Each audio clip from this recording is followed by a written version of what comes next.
So this is the original plastic Apollo lid that works across the wider fermenters that we have in the Keg King range. The Apollo lid has been replicated now in stainless steel, but also has a little bit more. So Nick, let's have a look at this thing that we've created here, the metal head. The metal head for the Apollo, yeah. Let's take a closer look at this. So it's pretty incredible in what we've managed to put together in this part. So the first things was to obviously replace some of the plastic parts in there. Keg King already had heaps of metal parts because it's important to have longevity. So in the continuity of the longevity, we wanted to add everything in stainless. So we have obviously your gas post, that is a bulkhead here, liquid bulkhead post as well, full stainless. We'll have a port for the thermowell if you have one. On the Apollo Chubby, you won't have a thermowell included in the starting point, but if you want later, you can have that. In the meantime, you have a cap, and I believe that's a half-inch BSP. But the most important things, we have three things that are the most important here. We have a PRV housing that is stainless steel, which is really important because we can talk about some of the sort of drawback of the plastic lids. We have a 2-inch Tri-Clover Port for anything you might have in mind and what's out there. And lastly, we have a bung, a plastic bung in there or rubber bung in there for additional safety. So maybe we should start talking about... Tell me about can you tell us a little bit about this dry hop port, right? This was a 1/2-inch dry hop port. You've gotten rid of it on this lid. That's right. So first of all, being plastic, it had tendencies to sort of flare up at times.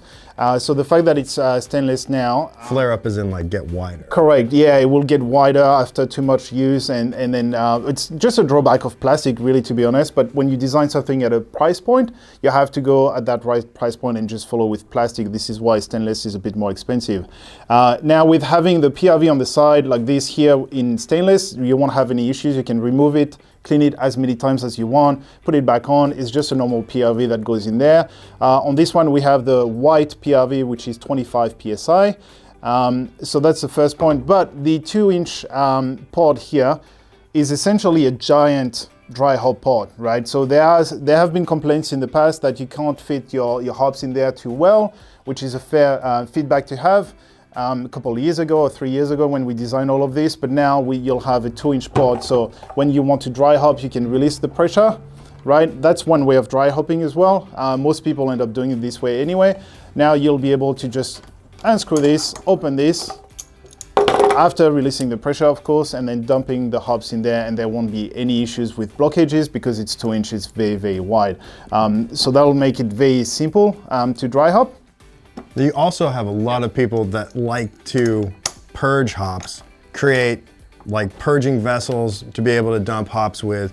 And whether or not you're building that out of stainless steel or you're getting other available products on the market to be able to drop, that 2-inch Tri-Clover is a really great place to hook stuff up. That's correct. You've got one of those here. That's right. So we have one of our Apollo Titans here, one of the best pressure fermenters on the market for that price range. You can remove the neck ring first, then you open the 2-inch port, release this, and then you can have any contraption you want. It doesn't matter what it is, as long as it's a 2-inch port, you can do whatever fits there or whatever tickles your fancy, right? That's a hell of a contraption. So this is a big contraption because we have a 2-inch to 1.5-inch reducer, and then we have a ball valve, butterfly valve, sorry, and then you have the side glass here.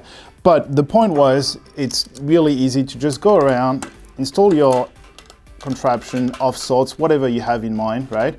So you could have your hops in there, you can purge the hops in there, you can do whatever you want, it doesn't matter, you just figure it out for yourself. But with a little bit of jiggling around, right, off you go. So you don't have to remove any parts, you can put the neck ring on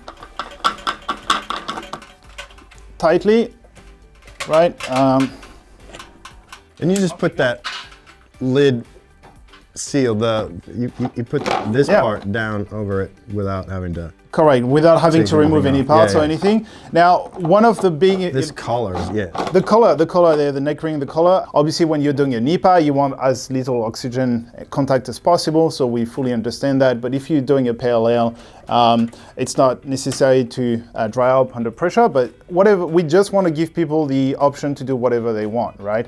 And a lot of people just love being able to do this and seeing the hops drop in, right? More gear is fun, right? But sometimes simplicity is also fantastic for keeping things nice and That's right. I think for me personally, I've been testing the last sample, and I just love being able to dry hop with a 2-inch port. It's very easy, just release the pressure, open that, and dry hop in there. So I think it's a big part of how the lid is going to be used. All stainless in construction. Plus, if you want, there are these, they're called FZ O-rings, I think. They're available for this lid as well. That means that you can put them on competing brand PET if you wanted to, and use them on your pressure fermentations with other pressure fermenters, should you not be able to get the Keg King good ones where you live. Let's talk briefly about this rubber bung that's been inserted here.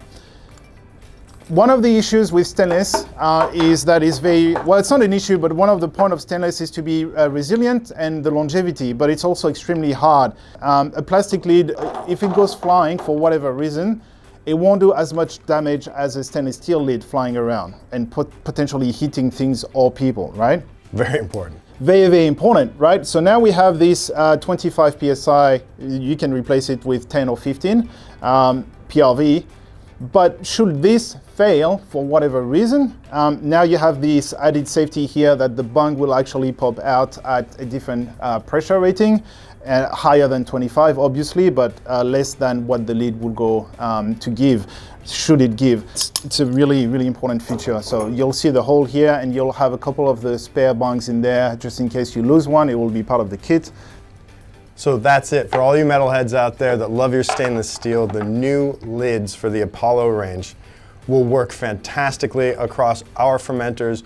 This FZ O-ring, whichever way you call it, is going to help you to use this on other fermenters as well. So check out the stainless steel Apollo lid, because it's awesome, because it's going to give you a higher level of control, and because it's the best one that's out there. Thanks for watching. We'll see you next time.